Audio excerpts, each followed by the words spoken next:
हम में ईमान है मगर हम मुमिने कामिल नहीं। কবে মুসলমান হব?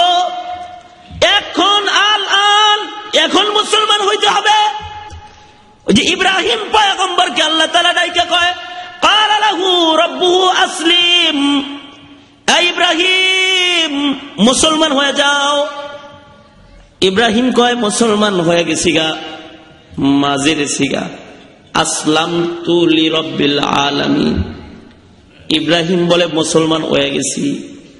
আল্লাহ কয় আত্মসমর্পণ করে কমপ্লিট মুসলমান হও। ইব্রাহিম বলে হ্যাঁ আত্মসমর্পণ করে মুসলমান হয়ে গেছি। কখন হইছে মুসলমান? আল্লাহ তাআলা যে বলছেন হও, আর ইব্রাহিম যে স্বীকারোক্তি দিতেছে, আল্লাহর কথা আর ইব্রাহিমের কথার মাঝখানেও তো একটা সময় আছে। ইব্রাহিম আলাইহিস সালাতু ওয়াস সালাম নিজের মুখ দিয়া মুসলমান হয়ে গেছি বলার আগেই তিনি মুসলমান হয়ে গেছে। সুবহানাল্লাহ। আগে মুসলমান হয়ে পরে বলতেছে হ্যাঁ আসলাম তো, আমি মুসলমান হয়ে গেছি, তো আত্মসমর্পণ করে ফেলেছি।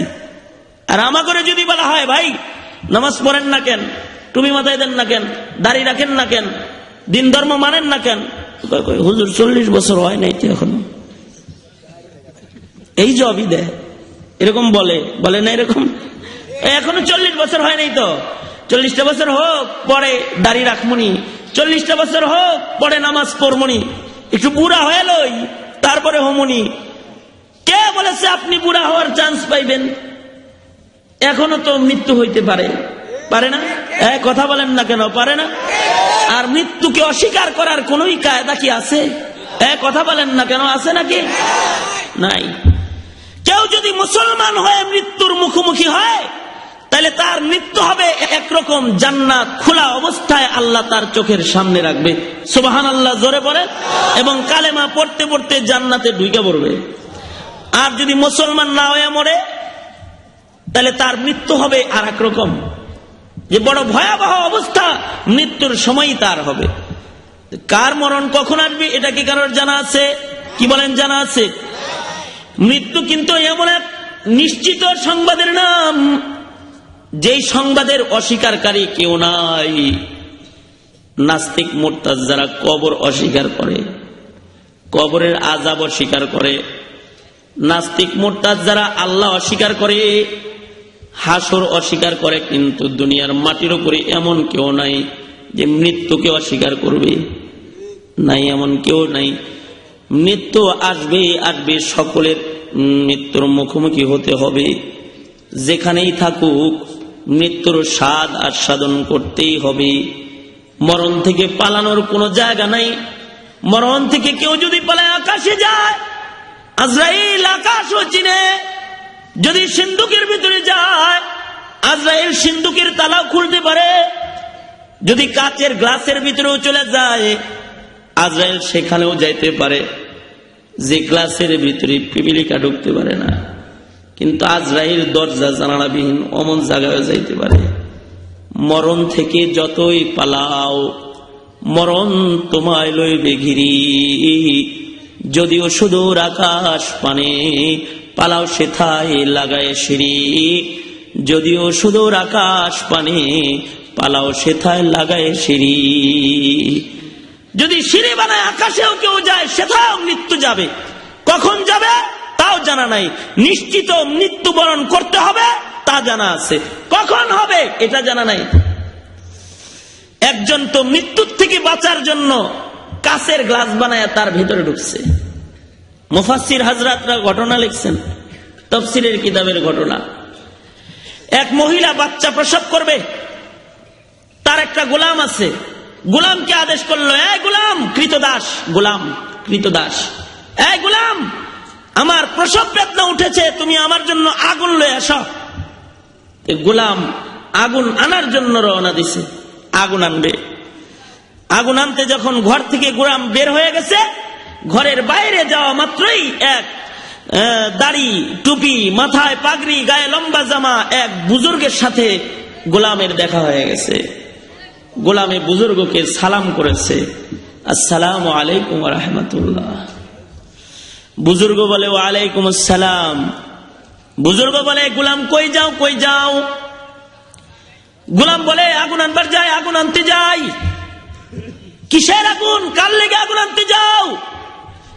আমার মনিব বাচ্চা প্রসব করবে, প্রসব বেদনা উঠেছে, আগুন দরকার। প্রসব বেদনার সময় আগুন উপকারী হয়। মুসা নবী নিজের বিবির জন্য শুআয়ব আলাইহিস সালামের কন্যা বিয়ে করেছেন। এবার আগুন আনতে যায়, নবুয়তি পেয়ে গেছে। বিবির প্রসব বেদনা উঠেছে, পয়গম্বর দেখতেছে পাহাড়ের উপরে আগুন দেখা যায়। পয়গম্বর আগুন আনতে পাহাড়ে গেছে, তুর পর্বতে আগুন আনতে চলে গেছে। নূর জ্বলতেছে, আল্লাহ কইতেছে মুসা আগুন মনে করো না, ইন্নী আনাল্লাহ, এখানে আমি আল্লাহ নিজে তোমার লেগে আছি। সুবহানাল্লাহ। দুনিয়ার আগুন নিতে আইছিলাম, দুনিয়ার নূর নিতে আইছিলাম, নবুয়তের নূর দিয়ে দিলাম, যাও বনি ইসরাইলের কাছে যাও। সুবহানাল্লাহ। আগুন প্রসবের সময় আগুন উপকারী। বাচ্চাটা আগুন আনবার যায়, বুজুর্গ কয় এই বাচ্চা, এই গোলাম, কার লেগে তুই আগুন আনতে যাস? জানোস নি বাচ্চাটা হয়েছে যে? ওই যে কান্নার আওয়াজ পাওয়া যায়। কি হয়েছে? একটা কন্যা হয়েছে, তাই আগুন আনতে যাই। বুজুর্গ বলতেছে তোর মনিবের পেট থেকে যে কন্যাটার জন্ম হয়েছে তার লেগে এখন আগুন আনতে যাইতেছ, জানোস নি? এই কন্যাটা এমন কন্যা যে 100 যুবকের চরিত্র নষ্ট করবে। তার মানে যে কন্যাটা জন্মগ্রহণ করেছে এই কন্যাটা কিন্তু 100 পুরুষের সাথে জেনা করবে। নাউজুবিল্লাহ। জোরে বলেন নাউজুবিল্লাহ, জোরে বলেন। 100 পুরুষের সাথে জেনা করবে। বাচ্চাটা এমন একজন মানুষের মুখ থেকে এই কথা শুনেছে যার মুখের কথা বড় বিশ্বাস হয়েছে। কিছু মানুষ আছে না, তাদের মুখ দেখলে, তাদের চেহারা দেখলে মনে হয় যে এমন চেহারার মানুষ মিথ্যা বলতে পারে না। আছে না? হ্যাঁ, কথা বলেন না কেন? আছে না এরকম মানুষ? কিছু মানুষের চেহারার ভিতরে সত্যবাদিত্বের ছাপ থাকে, আর যেগুলো বাটপার ওদের চেহারার ভিতরে বাটপারির ছাপ থাকে। চেহারাই বাটপারি পাওয়া যায়, চেহারা দেখলে বাটপার চিনা যায়। কারণ মানুষের বাটপারির ছাপও চেহারায় থাকে, আর নেক কাজ করেওয়ালার নেকির ছাপ আর তার সততার ছাপও তার চেহারায় থাকে।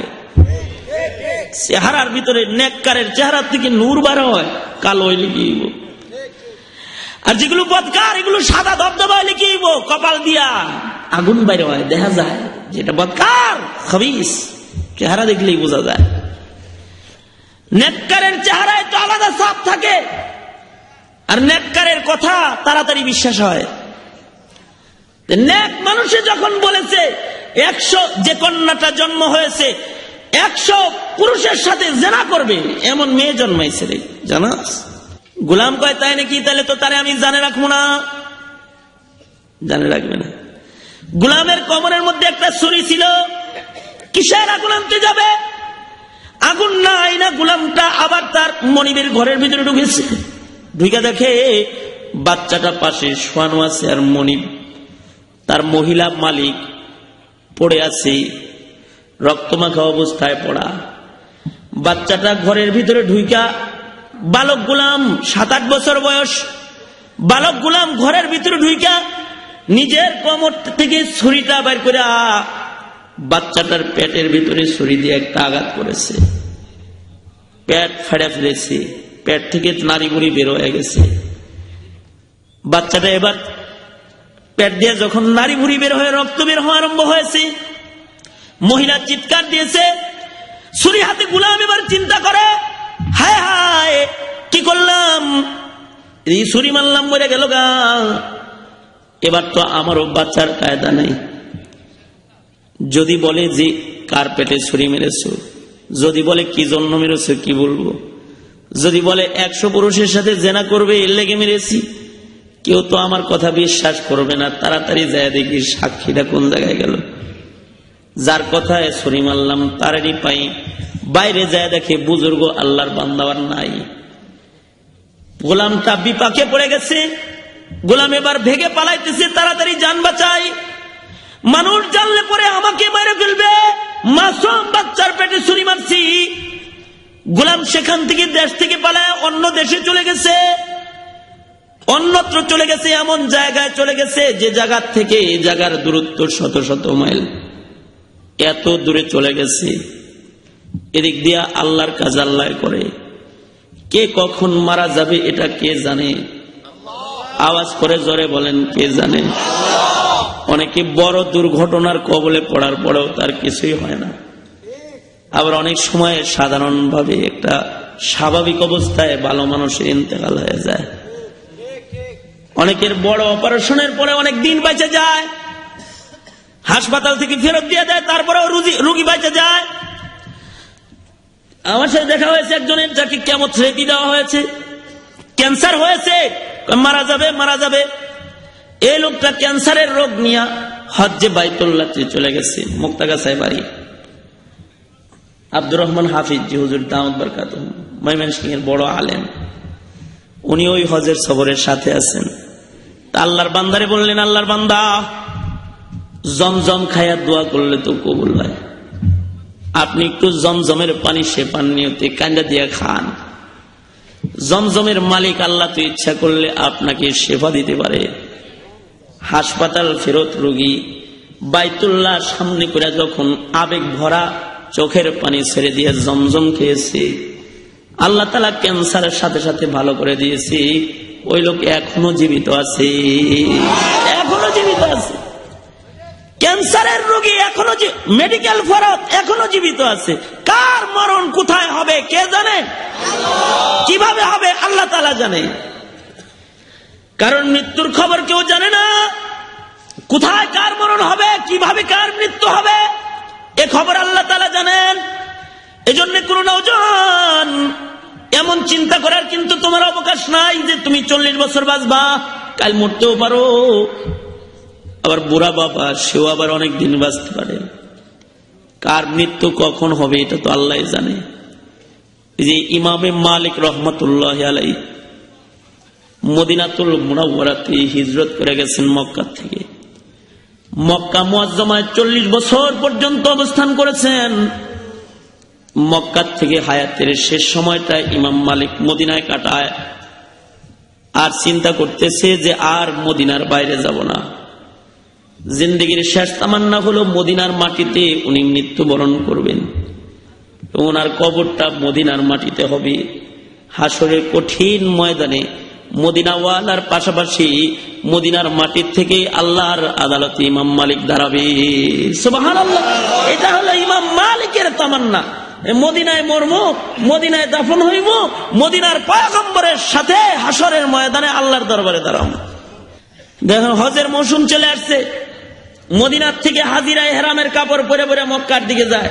ইমাম মালিকের লোভ, আহারে আমি যদি একটু আরাফার ময়দানে হাজিরা দিয়ে যেতে পারতাম তাহলে না ভালো হইত। কিন্তু আবার ভয়, যদি আমি আরাফায় চলে যাই আর যদি আমার মক্কায় মৃত্যু হয়ে যায় তাহলে তো মদিনায় ঘুমাইতে পারলাম না। তাহলে কি করা যায়? তাহলে একটু জানার মেহনত করি মরণটা কবে। যদি হায়াত কিছুদিন থাকে তাহলে হজ করে আসুনি যায়। কেমনে জানবো? কয়েকটা উপায় আছে। ইস্তেখারা করি, ইস্তেখারা করে আল্লাহর কাছে জানতে চাই যে আমার মরণ হায়াত কি কিছুদিন আছে নাকি নাই। ইস্তেখারার আমল শুরু করছে ইমাম মালিক। ইস্তেখারা করছে পরে তো ইস্তেখারার ভিতরে স্বপ্নে দেখতেছে সরকারে দু আলম নবী মুহাম্মদুর রাসূলুল্লাহ পড়ছে। আল্লাহর নবী সরকারে দু আলম নবী মুহাম্মদুর রাসূলুল্লাহ, সকলে পড়েন সাল্লাল্লাহু আলাইহি ওয়াসাল্লাম, আওয়াজ করে পড়েন সাল্লাল্লাহু আলাইহি ওয়াসাল্লাম। আল্লাহর নবী স্বপ্নযোগে ইমাম মালিকের সাথে দেখা করেছে। ইমাম মালিক রে আল্লাহর নবী এরকম 5 আঙ্গুল দেখাইতেছে। ইসলামী প্রযোজনা প্রতিষ্ঠান 5 আঙ্গুল আল্লাহর নবী 5 আঙ্গুল হাত এমনি দেখায়া চলে গেছে। স্বপ্ন ভেঙে গেছে। ইমাম মালিক ঘুম থেকে জায়গা পেরেশান হয়ে গেছে। ইস্তেখারার আমল করলাম, আল্লাহর নবী 5 আঙ্গুল দেখাইলো, তার মানে কি 5 দিন বাঁচমু নাকি 5 মাস নাকি 5 বছর? কি দেখাইলো? যদি 5 বছর হয় তাহলে যাই একটু ঘুরে আসে। আর যদি 5 মাস হয় তাও তো যাওয়া যায়, কিন্তু 5 দিন এলে তার যাওয়া যাবে না। আল্লাহর রাসূল যেহেতু 5 আঙ্গুল দেখাইছে, নিজের গোলাম নিজের খাদেমকে ডেকে বলতেছে, খাদেম আমি স্বপ্ন যোগে দেখেছি আল্লাহর নবী আমাকে 5 আঙ্গুল দেখাইছে।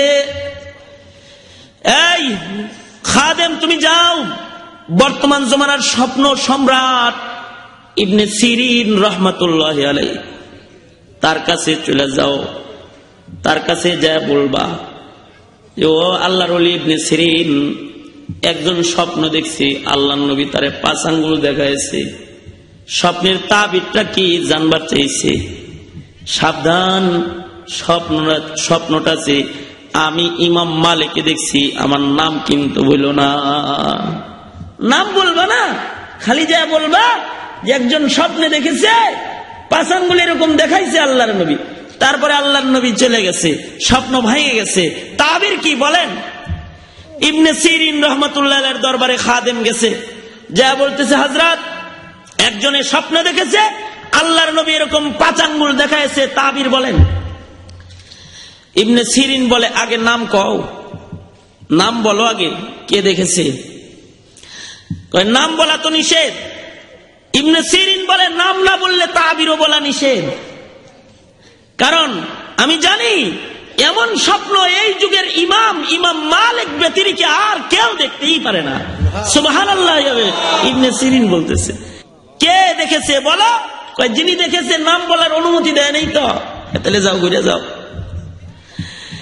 খাদেম আবার চলে গেছে ইমাম মালিকের দরবারে, যা বলে ওগো ইমাম মালিক, ইবনে সিরিনকে বললাম স্বপ্নের তাবির জানতে চাইলাম, তিনি বললেন কে স্বপ্নে দেখেছেন, নাম না বললে তাবির বলবে না। আবার তিনি বললেন এমন স্বপ্ন যুগের ইমাম মালিক ছাড়া আর কেউ দেখতে পারে না। আমি কি তার কাছে যাই কি আপনার নামটা বলবো কিনা। ইমাম মালিক কয়েক গোপনার রায় খেলা কি যায়নি তো বলাইছে, ঠিক আছে যা নামটা বলে দাও, আর তাবির কি বলে এটা যায় না আসো। খাদেম আবার চলে গেছে, যা বলতেছে তাবির বলেন হ্যাঁ ইমাম মালিক এই দেখেছে, ইমাম মালিকই দেখেছে। তাবির কি ইবনে সিরিন বলে তাবির হলো যুগের এক জিন্দা আলেম, কবরের সবচেয়ে বড় আলেমকে স্বপ্নে দেখেছে।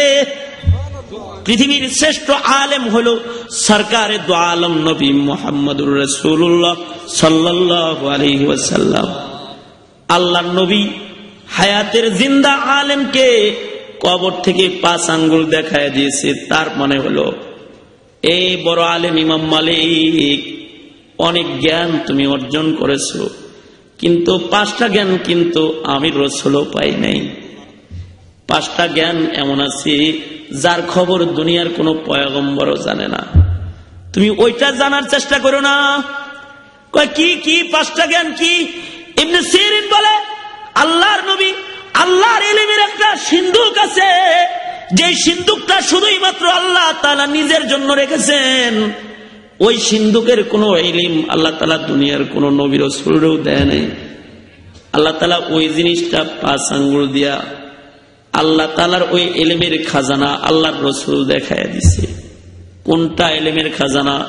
কয় ইন্নাল্লাহা ইনদাহু ইলমুস সাআহ ওয়া ইউনাজ্জিলুল গায়স ওয়া ইয়ালামু মা ফিল আরহাম।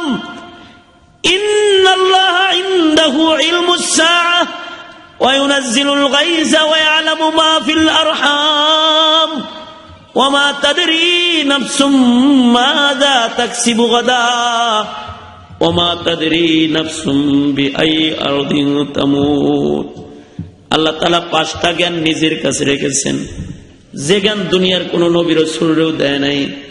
ওইটা কিয়ামত পর্যন্ত কোন মানুষকেও দেয়া হবে না। ওই ইলমের খাজানাটা আল্লাহ তাআলা নিজের কাছে রেখেছেন। কিয়ামত পর্যন্ত ওই 5 জ্ঞান দুনিয়ার আর কাউকে জানানো হবে না, কাউকে জানানো হবে না। তো কি 1 নাম্বার, কিয়ামত কবে হবে এটা কে জানে? জোরে বলেন কে জানে? আল্লাহ। এই গত কয়েক বছর আগে একবার কিয়ামতের ঘোষণা হয়ে গেছিল না? কিয়ামতের খবর কে জানে? আল্লাহ জানে। ওয়া ইউনাজ্জিলুল গায়স, কখন কোথায় বৃষ্টি হবে কে জানে? আবহাওয়া হাফিজ জানে? কয় সম্ভবত হইতে পারে, না হইতে পারে। হ্যাঁ, অমুক বঙ্গোপসাগরের এত এত এত কিলোমিটার দূর থেকে একটা ঘূর্ণিঝড় আসতেছে আসতেছে, আঘাত করতে পারে পারে, কয় কয় না, কিন্তু না, এটা ঘুইরা অমুক জায়গায় গেছে গা। বৃষ্টি অমুক জায়গায় হতে পারে পারে পারে, ঘুরতেছে ঘুরতেছে, না হইল না তো। কেন? আল্লাহ তাআলা যেখানে চাইবেন সেখানে দিবেন, তাছাড়া বাতাস দিয়ে বৃষ্টি সারা আর একখানে নিয়ে যাবেন। ওয়ালামু মা ফিল আরহাম, মায়ের পেটে এক কতরা পানি, ওটা কি ছেলে না মেয়ে কে জানে? জোরে বলেন কে জানে? আওয়াজ করে জোরে বলেন কে জানে? আরো জোরে আওয়াজ করে বলেন কে জানে? আল্লাহ। নাকি আল্ট্রাসোনোগ্রাম করে জানা যায়? জানা যায় তখন জানা যায় যখন আর কিছু করা যায় না। আল্লাহ কয় রেডি করে দিলাম, তারপরে দেখাইলাম। রেডি করার আগে যদি দেখাইলাই তাহলে তো ফালাই দিবি। এমন টাইমে দেখাইলাম যে মেয়ে, তখন আর কিছুই করার নাই, দেখা শুনে বললি। অনেকে বলে যে বাচ্চা ছেলে হবে না মেয়ে হবে আগেই তো জানা যায়। জানা যায় যখন মাওলায় রেডি করে দেয় তখন জানা যায়। রেডির আগে কেউ জানে না, জানবেও না। দেখা টেখা বলেন, না দেখা কেউ বলতেও পারে না। যদি কিছু করার থাকা অবস্থায় জানতে পারত তাহলে কারোর 7টা মেয়ে হইতো না। অনেকের 7 মেয়ে আছে না? 7 মেয়ে আছে। এক ছেলের আশায় আশায় 7টা মেয়ে হয়েছে। এ যদি আগের থেকে জানতে পারত তাহলে আগেই শেষ করে দিত, ফালাইয়া দিত না। এক কতরা নাপাক পানির ভেতর থেকে ছেলে হবে না মেয়ে হবে, কি আছে নাপাক পানির ভিতরে কে জানে? আওয়াজ করে জোরে বলেন কে জানে? আল্লাহ, এছাড়া আর কেউ জানে না। কে কোথায় কোন লুকমা খানা খাবে, কার লুকমা কোথায় কি আছে, আল্লাহ ছাড়া আর কেউ জানে না। লুকমা রেডি করে বসছে, এমন সময় এমন সংবাদ আইছে যে ভাত মা খাইছে, রাইখা চলে গেছে, আর এক জায়গায় যায় খানা খেয়েছে। কার রিজিক কোথায় আছে সে জানে না, আল্লাহ জানে। কোন জায়গায় কার কোন রিজিকটা রয়েছে আল্লাহ তাআলা জানে। কোন মানুষ কোথায় কখন মারা যাবে এটাও কে জানে? জোরে বলেন, আরো জোরে আওয়াজ করে বলেন কে জানে? আল্লাহ জানে। কার মৃত্যু কোথায় হবে সেটাও আল্লাহ তাআলা জানে। যুবকে তো বাচ্চার পেটের ভিতরে ছুরি একটা মারছে, মেরে ফেলাবে, কিন্তু মৌতের মালিক তো আল্লাহ তাআলা। মায় সুই আর সুতা দিয়া নারী বুড়ি গুলা বাচ্চার পেটের ভিতরে দিয়া একটু সিলাই দিছে, আল্লাহর কুদরতে আল্লাহ তাআলা পেট জোড়া লাগাই দিছে, আর মরে নেই। এদিক দিয়ে যুবক তো হিজরত করে বহু দূর চলে গেছে, ওখানে যে আল্লাহর কুদরতে অনেক টাকা পয়সার মালিক হয়ে গেছে, অনেক বড় ধনী হয়ে গেছে। কারে কখন আল্লাহ ধনী বানাইবো তাও তো আল্লাহ তাআলা জানে। জিরো থেকে অনেকে হিরো হয় না, ওরকম জিরো থেকে হিরো হয়ে গেছে, বহু টাকার মালিক হয়ে গেছে। বাড়িতে অনেক টাকা পয়সা পাঠাইছে, বিরাট বড় রাজপ্রাসাদ একটা বানাইছে, বাড়ির মুরব্বীদেরকে চিঠি লিখেছে, বাবা মা অনেক টাকা পাঠিয়ে দিলাম, বাড়ি ঘর রেডি করেছেন, চিঠি লিখেছে, আমার জন্য সুন্দরী একটা বউ আপনারা তালাশ করে বের করেন। এমন একটা কন্যা তালাশ করে বের করবেন যে আমার প্রাসাদের সাথে মানায়। মুরব্বীরা খুঁজে একটা মেয়ে রেডি করেছে, যে মেয়েটা এলাকার সবচেয়ে সুন্দরী মেয়ে। বাড়ি আসার পরে যুবকের সাথে তার বিবাহ পড়ায়া দিছে, বিবাহ বন্ধনে আবদ্ধ হয়ে গেছে। এবার বাসর রাত্রিতে স্বামী স্ত্রী এক জায়গায় হয়েছে। রাতের বেলায় যখন ঘুমাইতে গেছে, বিবির পেটের মধ্যে দেখি বিরাট বড় একটা কাটা দাগ। বিবিরি বলে, বিবিও তোমার পেটে যে কাটা দাগটা দেখা যায়, এই দাগটা কিসের দাগ? খুলে বলো এই দাগটা কি হয়েছে? তোমার কি কোনো অপারেশন হয়েছিল নাকি? তোমার কি কোনো দুর্ঘটনা হয়েছে নাকি? বলো। যুবক যখন জিজ্ঞাসা করেছে, স্ত্রী তার মূল রহস্য বলতেছে, আমি জন্ম হওয়ার পরে আমার মায়ের কৃতদাস এক গোলাম আমার পেটের মধ্যে ছুরি দিয়ে পালায়া গেছিল, ওই দাগটা এখানে রয়ে গেছে, এটা সেই দাগ, গোলামের ছুরির আঘাতের দাগ। সে গোলাম কোথায় আছে জানা নাই, সে তো আমারে মারার জন্য পেটে ছুরি দিয়েছিল, কিন্তু আল্লাহ তাআলা আমারে মারেন নাই, আল্লাহ আমারে জীবিত রেখেছেন। গোলামের কৌতূহল জেগেছে, তাহলে যেহেতু জীবিত রয়েছে তাহলে তো আমার আরো কিছু জানার আছে। নিজের বিবিকে বলে, বিবি তুমি যদি সেই কন্যাই হয়ে থাকো যে মায়ের কোলে জন্মের পরেই তোমার পেটে কোনো গোলামে ছুরি মেরেছে আর আল্লাহ তাআলা তোমারে বাঁচায় রেখেছে, তুমি যদি সেই কন্যাই হয়ে থাকো তাহলে আরেকটা সংবাদ শুনে নাও, যে গোলাম তোমার পেটের মধ্যে ছুরি মেরেছে সেই গোলামটাই হইলাম আমি তোমার পেটে ছুরি মেরেছিলাম। কিন্তু গো বিবি, কি লাগে তোমার পেটে আমি ছুরি মারছিলাম জানোনি? তোমার নামে এক বুজুর্গ লোকে বলেছিল তুমি নাকি 100 যুবকের সাথে জেনা ব্যভিচার করে চরিত্র নষ্ট করবে, তাই আমি রাগ আর গুচ্ছায় তোমার পেটে ছুরি মেরেছিলাম। মহিলাটা বলতেছে, ধরা যেহেতু খেয়ে গেছি, বাস্তব কথা বলতে অসুবিধা নাই। হ্যাঁ স্বামী, হ্যাঁ হ্যাঁ, আমি সেই মেয়ে যেই মেয়েটা 100 পুরুষের সাথে চরিত্র নষ্ট করেছি, জেনা ব্যভিচার করেছি। এবার যুবক বলতেছে, হ্যাঁ তাহলে এখনো তোমাকে আমার মারা যাবে না, আমি আর একটা ভবিষ্যৎবাণী শুনেছি। বুড়ো লোকটাই বলেছিল 100 পুরুষের সাথে তুমি জেনা করবে আর একটা মাকড়সার কারণে নাকি তোমার মৃত্যু হবে।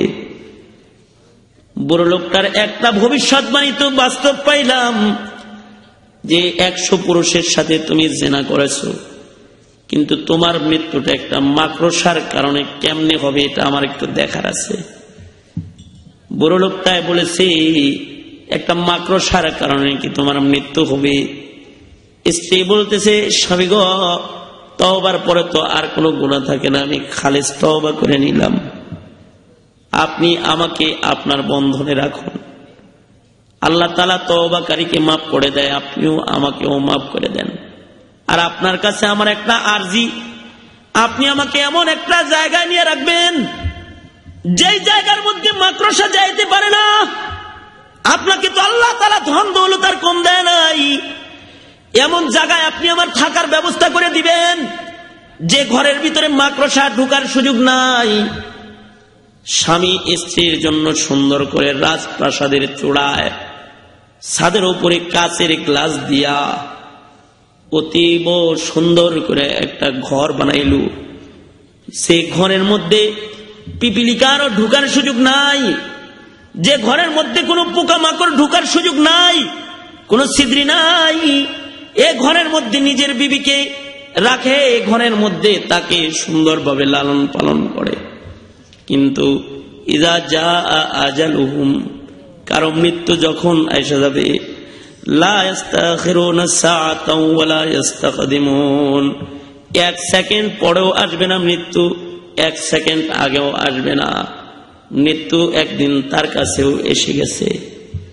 স্বামী আর স্ত্রী ঘুমায় রয়েছে, ঘুম থেকে জেগেছে, হঠাৎ করে স্বামী নজর করে তাকায় দেখে ছাদের উপরে একটা মাকড়সা দেখা যায়। মরণ থেকে যতই পালাও মরণ তোমায় লইবে ঘিরি, মরণ থেকে যতই পালাও মরণ তোমায় লইবে ঘিরি। যদিও সুদূর আকাশ পানে পালাও সেথায় লাগায় সিঁড়ি, যদিও সুদূর আকাশ পানে পালাও সেথায় লাগায় সিঁড়ি। যতই পালাবে মৃত্যুর থেকে পালাবার উপায় কারণ নাই। আপনার আমারও উপায় নাই মরণ থেকে পালানোর, নাকি আছে নাকি? কারণ জোরে আওয়াজ করে বলেন আছে নাকি? জোরে বলেন আছে। সবার কিন্তু মৃত্যুর দুয়ারে যে দাঁড়াইতে হবে। আল্লাহ তাআলা ওই কথাটাই বলতেছেন, এই ঈমানদার, আমি আল্লাহকে ভয় করার মতো ভয় করো, সাবধান সাবধান সাবধান, মুসলমান না হয়ে কিন্তু তোমরা মৃত্যুবরণ করো না। তার মানে মৃত্যুবরণ করার আগে তোমরা মুসলমান হয়ে যাও। আবার মৃত্যুটাকে আল্লাহ তাআলা গোপন করে রাখলেন। কার মৃত্যু কোথায় হবে, কখন হবে, তাও কারোর জানা নাই। তার মানে খবরটা শোনার সাথে সাথে এক্ষুনি তওবা করে কামেল মুসলমান হয়ে যাও। মুসলমান হওয়ার সময় কখন? জোরে বলেন কখন? এখন। কখন? জোরে বলেন, আওয়াজ করে জোরে বলেন কখন? এখন। এখন, এখনই জাগতে হবে, এক আধ মিনিটও পড়ে না। এই এখন এই কয়টা বাজে যে রাত্রি এতটায় আমরা জানলাম যে আমাদের মুসলমান হয়ে মৃত্যুবরণ করা দরকার। এ রাত 11টা 1 মিনিটে 2 মিনিটে আমরা সবাই এখন মুসলমান হয়ে গেলাম। এটার নাম মুসলমানি। মরার আগে এখন মুসলমান হইতে হবে। যদি এই মৃত্যুর স্মরণ করার থাকে তাহলে তার অপরাধ হবে না, মৃত্যু তার কাছে আসবেই। এখনো ওই যে দেখতে পাইতেছে শুয়ে শুয়ে যে মাকড়সা একটা দেখা যায়। স্বামী বলে, এই বিবি, এই বিবি, আমি শুনেছি একটা মাকড়সার কারণে তোমার মৃত্যু হবে। কাচের ঘরের ভিতরে তোমায় রাখলাম, কিন্তু ওই যে দেখো যে মাকড়সার কারণে তোমার মৃত্যু হবে ওই রকম একটা মাকড়সা ওই যে ছাদের সাথে লাগা দেখা যায়। মাকড়সার কাছে তুমি নিরাপদ নও। বিবি বলতেছি, স্বামী কি বলেন? এই মাকড়সায় নিয়ে আমারে মারবে। এমন কত মাকড়সা বাইরে ভাঙলাম, কত মাকড়সা লাঠি দিয়ে তাদের বাসা ভাঙলাম। এমন দুর্বল জিনিসের কারণে বুঝি আমার মৃত্যু হবে। বিবি হেসে দিয়েছে। হাইসা হাতে একটা লাঠি নিয়া নিজের হাতে মাকড়সার জালটা বাড়ি দিয়ে ভেঙে ফেলেছে। জীবনে বহু জাল ভেঙেছি। আসলে ওই মাকড়সা এই মাকড়সা সেই মাকড়সা না। সারা জনম জনম যে মাকড়সা ভেঙেছে এটা ওই মাকড়সা নয়। আজরাইল মাকড়সায় পড়ছে। মাকড়সার ভিতরে আল্লাহ তাআলা তার মৃত্যু পাঠায় দিয়েছে। লাঠি দিয়া বাড়ি দিয়া মাকড়সাটাকে জমিনের মধ্যে ফেলে দিয়েছে। লাঠির দ্বারা গুতা দিয়া মাকড়সাটাকে মেরে ফেলেছে। মারছে মারছে, রাগ আর গোসায় বাঁচে না। আমার স্বামী বলে, তোদের মতো মাকড়সার কারণে বুঝি আমার মৃত্যু হবে। খালি লাঠি দিয়া মায়েরা ক্ষান্ত হয় নাই, নিজের পায়ের গোড়ালির দ্বারাও মাকড়সার উপরে পিষা আরম্ভ করেছে। তুই আমারে মারবি, তোড়েই মায়েরা ছাড়ি। কিতাবের মধ্যে তাফসীরের কিতাবে এসেছে মাকড়সার থেকে একটা কাঁটার মতো একটা বিষাক্ত পদার্থ তার পায়ের ভেতর দিয়ে ঢুকে গেছে। সাথে সাথে এই বিষের জ্বালা যন্ত্রণায় সে মারা গিয়েছে। মরণ থেকে পালায়া কাছের ঘরে যাও কিন্তু কেউ বাঁচতে পারবে না। মৃত্যু যখন কারোর কাছে এসে যাবে, এসি লাগায় রাখলেও কাজ হবে না। বাড়িতে দারোয়ান কয়েকটা লাগায় পাহারা দেওয়াইলেও ফিরাইতে পারবে না। সকলের সামনের থেকে মায়ার বাঁধন ছাইরা আপনাকে আমাকে নিয়ে যাবে। ওই যে বিদায়ের যে মৃত্যু নামক যে বিষয়টা আপনার আমার কাছে আসবে। আল্লাহর নবী বলেন, বেশি বেশি মৃত্যুর স্মরণ করো। যারা বেশি বেশি করে মৃত্যুর স্মরণ করতে পারবে তাদের জীবনে গুনাহ হবে না। যাদের মধ্যে মৃত্যুর স্মরণ থাকবে তারা গুনাহ করতে পারবে না। এজন্য বুজুর্গরা চক্ষু বন্ধ করে মুরাকাবা করে করে মৃত্যুর স্মরণ করে। সুবহানাল্লাহ, যারা বলেন সুবহানাল্লাহ। এজন্য হাদিসে পাকে আছে মৃত্যুর স্মরণ বেশি বেশি হওয়ার ইবাদত আল্লাহর রাসূল শিখাইছেন। আল্লাহর রাসূল বলেন, মৃত্যুর স্মরণ হয় না তাহলে জানাজার নামাজ পড়ো। জানাজার নামাজে গেলে মৃত্যুর স্মরণ হবে। আর কি করবা? মৃত মানুষ মরে গেছে, তারে গোসল দাও। গোসলের মাধ্যমে মৃত্যুর স্মরণ হবে। আমাদের দেশের নিয়ম হলো আমরা মানুষ মরে গেলে পরে নিজেরা গোসল দেই না, ঠিক কিনা? এটা নিয়ম হয়ে গেছে না?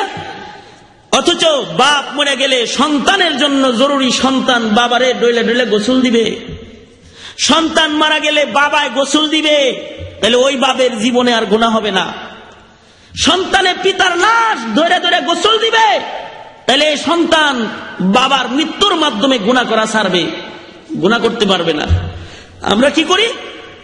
পুরা গ্রামের যত মরা মানুষ আছে তাগর গোসল মাত্র 2-3 জনে দেয়। এরা মরা মানুষ গোসল দিতে দিতে এদের রুহ মরে গেছে। এরা আরো দোয়া করে যে আর একটা মরে না গে, তাহলে তো 300-400 টাকা পাই, মানে গোসল দিয়ে আবার টাকাও পায়। এদের মৌতের ভয় তো দূরের কথা, কারণ গোসল দেওয়া এটা তাদের তেজারাত আর ব্যবসায় পরিণত হয়েছে, ঠিক না? এরকম হয়েছে না? কবর খোঁড়া কিছু মানুষের ব্যবসায় পরিণত হয়েছে, যে তাগরে দিয়া কবর খুঁড়ায় তাগরে টাকা দেওয়া হয়। হেরা আর দোয়া করে না যে আর একটা মূল্যে 500 টাকা পাই না। এটা সবার কাজ। সন্তান মারা গেল তো বাবা নিজের সন্তানে গোসল দিবে, মা ইন্তেকাল করলো তার কন্যারা গোসল দিবে, কন্যা যদি মরে যায় মা নিজে গোসল দিবে, আর চিন্তা করবে আমার কন্যা গেল গা, আমিও তো যাবো গা, তাহলে আমার আর গুনাহ করা যাবে না। বাবা তার সন্তানকে গোসল দিয়ে দিবে, সন্তানটা চোখের সামনে থেকে গেল গা, আমিও যাবো গা, তাহলে ওই বাবা আর গুনাহ করতে পারবে না। ঠিক কিনা? জোরে আওয়াজ দিয়ে বলে। কিতাবের মধ্যে আছে কোন মানুষ যদি মৃত ব্যক্তির গায়ের মধ্যে ডইলা ডইলা গোসল দেয় তাহলে এই হাত কমপক্ষে 40 দিন গুনাহ করতে পারবে না। আর যদি গোসল দিতে যায় কোন বান্দায় যদি আযাব দেখা ফেলায়, কখনো কখনো মৃত্যুর সময় পায়খানা পেশাব বের হয়ে যায়, রক্ত বের হয়ে যায়, মুখ বাঁকা হয়ে যায়, যে গোসল দিল সে যদি নিজের হাতে পায়খানাগুলা সাফ কইরা সব পরিষ্কার পরিচ্ছন্ন করে আতর গোলাপ দিয়া মাইখা মুখটা বাঁকা হয়ে গেছে, হাত দিয়ে টিপা টিপা যদি মুখটাকে সোজা করে দিতে পারে, আর যদি মশারির নিচ থেকে বেরোয় এসে বলে আলহামদুলিল্লাহ কত সুন্দর মৃত্যুরে হইছে, এমন কোন কথা যদি গোসল দেনওয়ালা বলতে পারে, তার মানে আল্লাহর বান্দার মৃত্যুর সময়ের একটা দোষ যদি গোসলদাতা গোপন করে ফেলতে পারে, তাইলে আল্লাহ তাআলা তার কমপক্ষে 70টা দোষ গোপন করে ফেলাবে। কোন কিতাবে আছে যে ব্যক্তি আল্লাহর বান্দার দোষ গোপন করে ফেলাবে, হাসরের ময়দানে আল্লাহ তাআলা তার দোষ গোপন করে তাকে বিনা হিসাব আল্লাহর জান্নাতে ঢুকায়া দিবে। সুবহানাল্লাহ। তাই বুজুর্গরা আমল শিখায়, মৌতের ইয়াদ হয় না, তাহলে মরা মানুষ গোসল দাও। মৃত মানুষ গোসল দিলেও তোমার মৃত্যুর স্মরণ হবে। জানাজার নামাজ পড়ো, মানুষের কবরে যে মাটি দাও, মুরাকাবা করো, বৈশা বৈশা মৃত্যুর মুরাকাবা করো, কবর জিয়ারত করো, চক্ষু বন্ধ করে চিন্তা করো যে ওইখানে কেউ ঘুমাইছে, ফুল নিয়ে যায় যাইতা ধরে না বেটা কবরে, কবরে যায় চক্ষু বন্ধ করে চিন্তা করা যে এইখানে আমার মতো বহু মানুষ ঘুমায়া গেছে, তাইলে আমারও একদিন ঘুমাইতে হবে। এমন ফিকির গুলো করার মাধ্যমে মৃত্যুর স্মরণ করো। যারা মৃত্যুর স্মরণ বেশি বেশি করবে তাদের গুনাহ খাতা হবে না, তাদের মুসলমানিত্বের হেফাজত হবে, মুসলমানিত্বের হেফাজত হবে। এই জন্য আল্লাহ তাআলা বলতেছেন সাবধান, মুসলমান না হয়ে কিন্তু তোমরা মরো না। মুসলমানের মৃত্যু কিন্তু একরকম। নিবেদন করছেন কেউ যদি মরার আগে মুসলমান হয়ে যেতে পারে তাহলে তার মৃত্যু হবে কেমন? মায়ের কোলে সন্তান দুধ পান করতে করতে ঘুমায় গেলে যেমন আরামে ঘুমায় যায়, একটা মানুষ যদি মুসলমান হয়ে যায় তাহলে তার মৃত্যুটা এমন হবে যে সে জান্নাতের বিছানায় কালেমা পড়তে পড়তে ঘুমায় যাবে। আর যদি মুসলমান না হয় তাহলে কত কষ্ট হবে, কষ্টের একটা মৃত্যু তার হবে। ওই যে এক লোক জেনা ব্যভিচার করে মরার ডর নাই, এক নেতা দরজা বন্ধ করে জেনার কাজে ব্যস্ত হয়ে গেছে।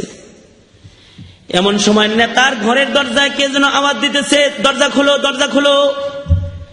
নেতা জেনা করতেছে, নিজে একটা যুবতী মেয়েরে উলঙ্গ করেছে, উলঙ্গ করে জেনার কাজে অংশগ্রহণ করেছে। তার দরজায় একজন ডাকতেছে, দরজা খুলো, দরজা খুলো। কে? আমি অমুক। টাইম নাই, চলে যাও, চলে যাও, এখন নয়, জরুরি কাজে ব্যস্ত আছি। এ কথা বলে বিদায় হইতে বলতেছে। কিছু সময় পরে দরজায় দাঁড়ানো যিনি, সে বলতেছে আমি এমন এক আগন্তুক আসছি যে কারণ দরজার থেকে ঝামেলা দেখলে পরে আর ফেরত যাই না রে।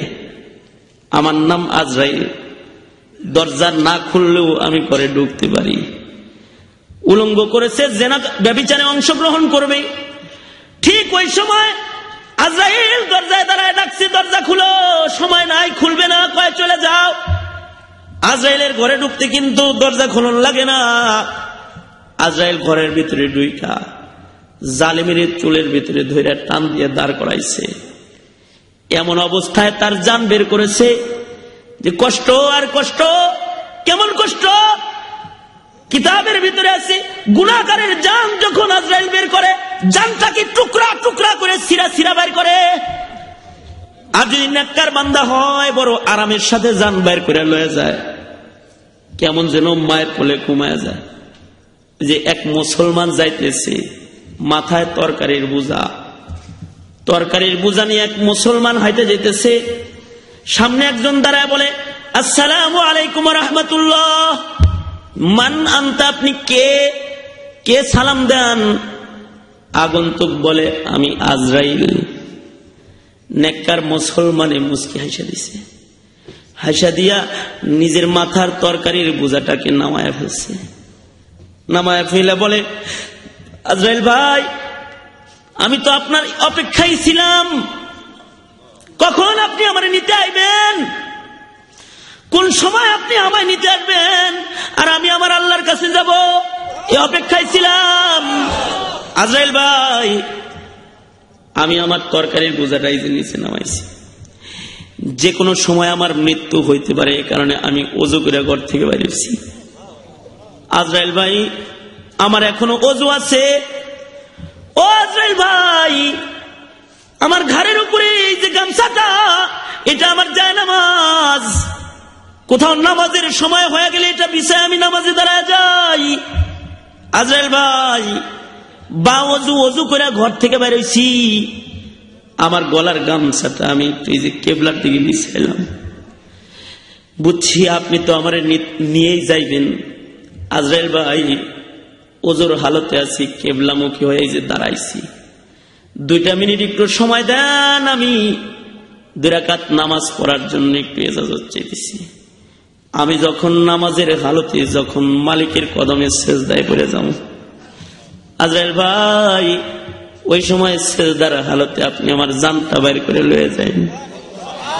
আমি যে মুসলমান, আমার জিন্দেগির কোন আমল যদি কবুল নাও হয়, আমার মৃত্যুর চিত্র যদি সেজদার হালতে হয়, তাহলে আমি আল্লাহর কাছে বলবো, আল্লাহ, আমি কিন্তু মুসলমান, তোমার কদমে থাকা অবস্থায় আমার মৃত্যু হয়েছে।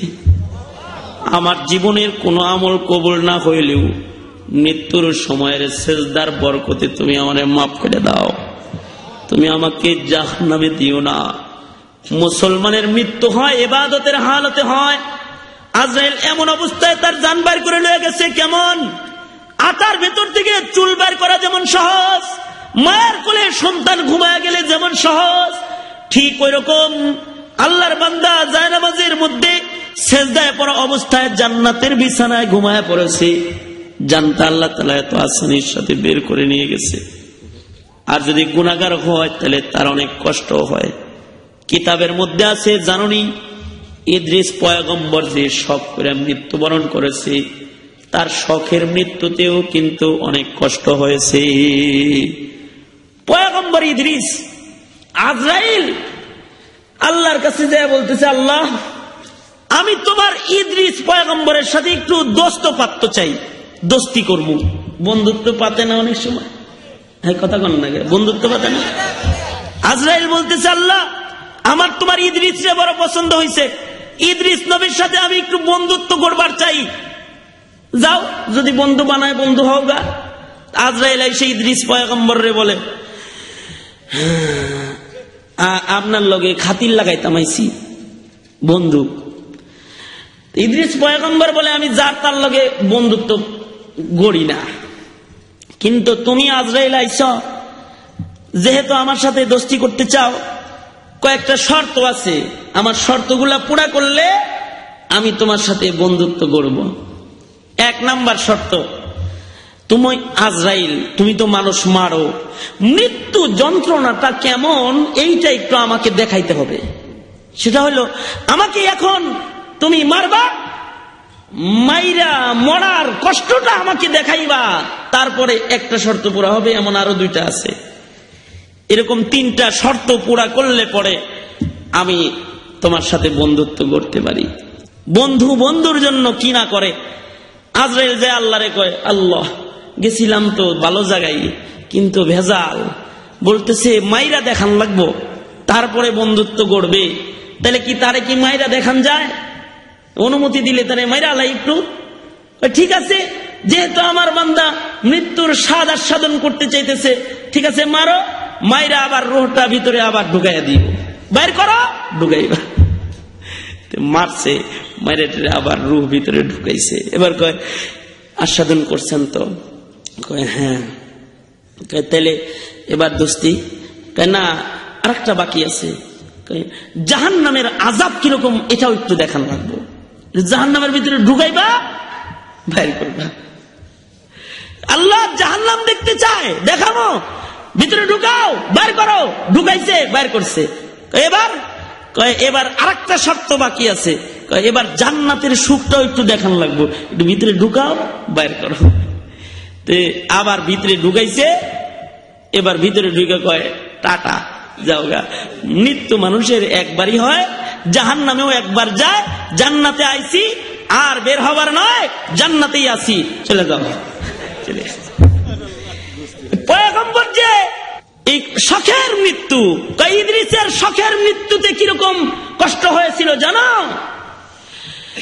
কেমন কেমন একটা তাজা ছাগলকে যদি পেছনের দুই পায়ে বাঁধা যদি এটা উপরের দিকে লটকায় দেওয়া হয়, তাজা ছাগলের গায়ের থেকে তাজা চামড়া যদি টেনে টেনে খোলা হয়, তাজা ছাগলের গায়ের তাজা চামড়া টাইনা খুলতে যদি এক টান দিয়া যদি নাভি বরাবর নামানো হয়, দ্বিতীয় টান দিয়া যদি তাজা ছাগলের গায়ের তাজা চামড়া এক টানে যদি গলা বরাবর আনা হয়, 3 নম্বর টানে যদি গোটা ছাগলের গায়ের চামড়াটা যদি খুলে ফেলা হয়, তাজা ছাগলের গায়ের থেকে চামড়া খুললে তাজা ছাগলটার যেমন কষ্ট হইতে পারে, শখের মৃত্যুতেও তার চেয়ে লক্ষ লক্ষ গুণ বেশি কষ্ট হয়েছে।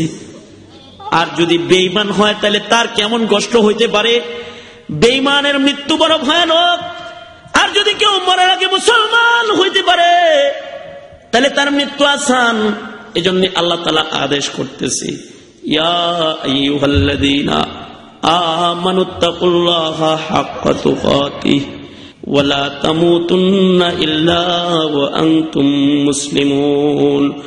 মুসলমানদেরকে বলতেছে, ও ঈমানদারেরা, আল্লাহকে ভয় করার মতো ভয় করো, আর মুসলমান না হয়ে কিন্তু মৃত্যুবরণ করো না।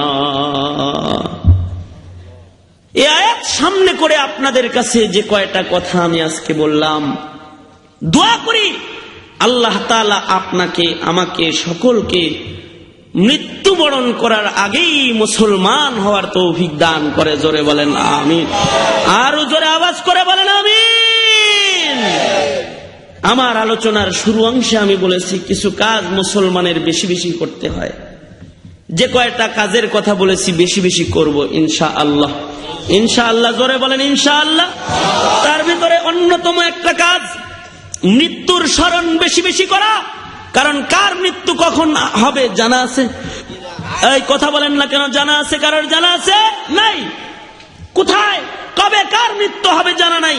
তাই এক্ষুনি মুসলমান হইতে হবে। মুসলমান না হয়ে মৃত্যুবরণ করলে কিন্তু আল্লাহর কাছে জাহান্নামী হিসেবে পেশ হইতে হবে। ওয়ালাউ মুমিনান, যদি কালেমা পড়া মুমিনও হয়। কারণ ইমানদারি আর মুসলমানি এর ভেতরে অনেক বড় গ্যাপ। ইমানদারি তো কালেমা পড়ার নাম। মুসলমান হইতে গেলে পূর্ণাঙ্গ ইত্তিবা লাগে। আল্লাহ তাআলা যা যা করতে বলেছেন তা তা করতে হবে। আল্লাহ যা যা ছাড়তে বলেছেন তা সব ছাইরা মুসলমান হইতে হবে। ঠিক কিনা? জোরে আওয়াজ দিয়ে বলেন। আরো জোরে আওয়াজ দিয়ে বলেন, ঠিক কিনা? জোরে বলেন। আনুগত্যের চূড়ান্ত পর্যায়ে একটা মানুষ হয় মুসলমান। আল্লাহ তাআলা সেই আনুগত্যের মুসলমানি যেন আমাদের দান করেন। নামের মুসলমানির থেকে আল্লাহ তাআলা আনুগত্যের মুসলমানির দিকে আমাদেরকে অগ্রসর হওয়ার তৌফিক দান করেন। আমিন সুম্মা আমিন। ওয়া আখিরু দাওয়ানা আনিল হামদুলিল্লাহি রাব্বিল আলামিন। আল্লাহ তাআলা আমাদের সকলকে কবুল করে নিক। এ जो कुछ हुआ या रब तेरे करम से हुआ, जो कुछ होगा तेरे करम से ही होगा। সবাই ইস্তেগফার করেন, আল্লাহ তাআলা আমাদেরকে মাফ করে দিক এবং কামিল মুসলমানি আল্লাহ আমাদেরকে নসিব করুন। সবাই আওয়াজ করে ইস্তেগফার করেন। আস্তাগফিরুল্লাহ রাব্বি মিন কুল্লি যামবি ওয়া আতুবু ইলাইহি লা হাওলা ওয়ালা কুওয়াতা ইল্লা বিল্লাহিল আলিয়্যিল আযীম। আস্তাগফিরুল্লাহ রাব্বি মিন কুল্লি যামবি ওয়া আতুবু ইলাইহি লা হাওলা ওয়ালা কুওয়াতা ইল্লা বিল্লাহিল আলিয়্যিল আযীম। আলহামদুলিল্লাহি রাব্বিল আলামিন।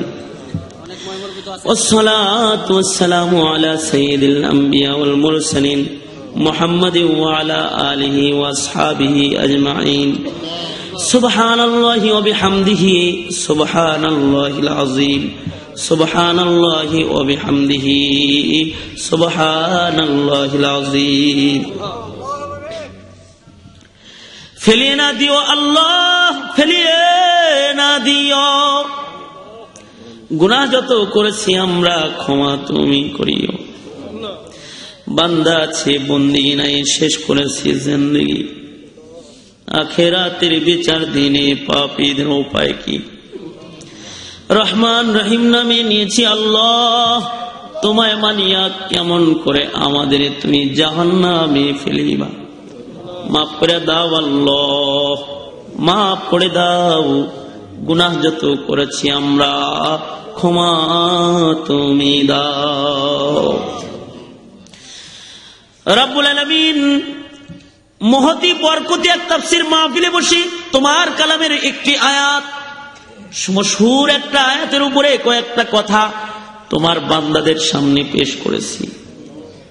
ইয়া আল্লাহ, তুমি মুসলমান হয়ে মৃত্যুবরণ করতে আদেশ করেছো। ইয়া আল্লাহ, এর উপরে কিছু কথা তোমার বান্দাদের সামনে রেখেছি মালিক। আলোচনা শেষে ভিক্ষুকের মতো দুইটা হাত বাড়ায় ধরেছি। মাহফিলে বহু উলামা হযরতরা উপরে নিচে বসে আছে। দাড়ি চুল পাকা মুরব্বী বুড়া বুড়া বাবারা বসে বসে আলোচনা শুনেছে। যুবকদের বিরাট বড় একটা কাফেলা এখানে শামিল হয়েছে। আল্লাহ, পর্দার আড়ালের কত মা বোনের আলোচনায় শামিল হয়েছে।